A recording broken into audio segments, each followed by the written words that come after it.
찬미 예수님,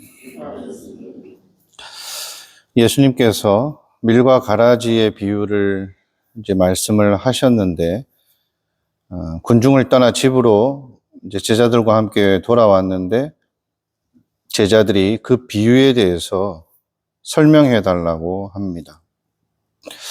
이것은 여기에 좀 내포되어 있는 의미가 아마 제자들이 밖에서 군중에게 가르치실 때 밀과 가라지에 대한 비유를 말씀하신 부분에 대해서 그냥 단순히 이해를 잘 못한 것이 아니라 좀 받아들이기 어려워서 좀 더 납득할 수 있게 얘기를 해달라 하는 이런 느낌이었을 가능성이 높습니다.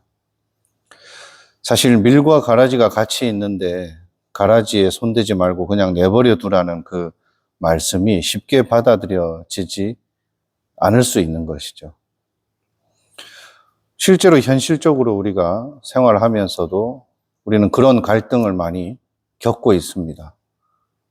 눈에 뻔히 보이는 가라지를 뽑아버리고 싶은데 예수님은 내버려 두라고 하시니까 머리로는 예수님의 가르침이니까 그러려니 하지만 실천적으로는 그것을 온전히 따르고 싶은 마음이 진심으로 없을 수 있다는 것입니다.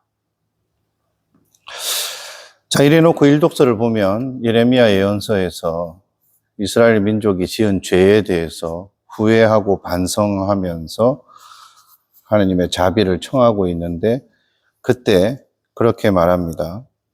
제 조상들의 죄, 그리고 우리 자신들의 사악함을 인정한다 라고 말하죠. 그러면서 하나님의 자비를 청하는데 이제 여기에서는 두 가지를 생각해 볼 수가 있습니다.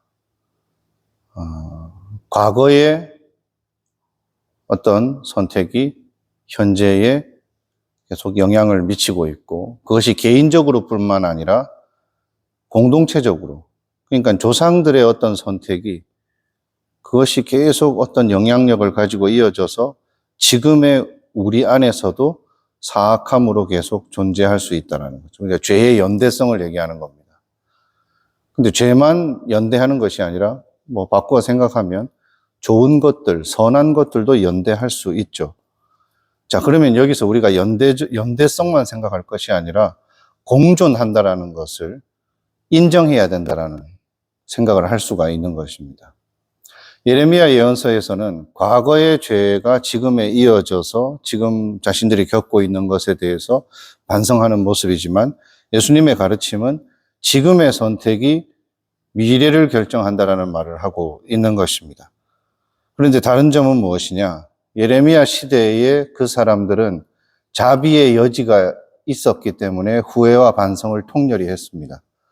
그런데 예수님이 말씀하시는 종말 때는 이제 자비의 여지가 없는 그 때가 온다라는 것이죠. 그래서 불구덩이에 던져져서 거기에서 울며 이를 간다라는 것은 후회해도 소용없는 그 종말의 때가 온다라는 것이겠죠. 그러니 지금 선택을 잘 하라는 것입니다.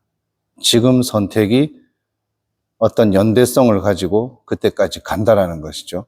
그러면 우리는 이제 우리의 선택이 죄의 연대성으로 흘러가지 않고 예수 그리스도의 가르침에 따라서 선의 연대성으로 가게 만들어야 하겠죠.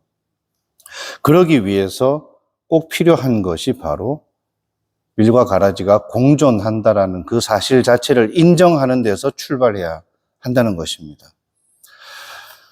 창립자 신부님 60주년 강론집에서 자기 본분에 충실한 삶이라는 제목으로 남기신 말씀에서 이 부분을 이야기하는데 가라지를 내버려 두라고 한 예수님의 뜻이 바로 우리의 인격의 성장을 위해서 기다려 주시는 것에 있다라고 해석을 하고 계십니다.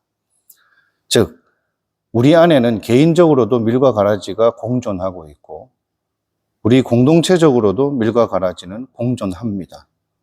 우리 공동체가 걸어온 과거의 시간들 속에서도 밀만 존재하지는 않습니다. 우리가 공동체적으로 잘못 선택한 것도 있을 수 있고 잘못 걸어온 방향이 있을 수도 있습니다. 그것 자체를 인정해야만 그때부터 무엇이 더 올바른지를 계속 얘기할 수 있고 서로 나눌 수가 있는 것입니다.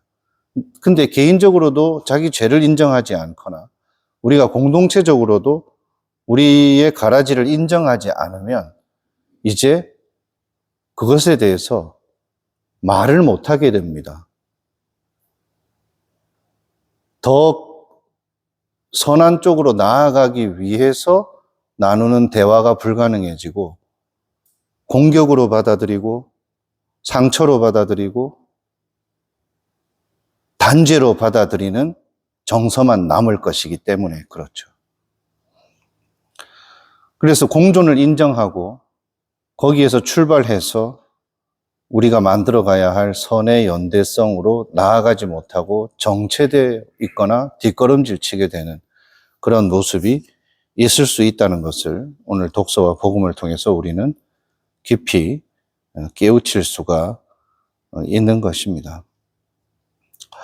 개인의 영성 생활에 있어서도 그렇고 우리 공동체적인 삶에 있어서도 그렇고 우리가 만들어가고 있는 연대성이 어떤 색깔을 가지고 있는지 생각해 보도록 합시다.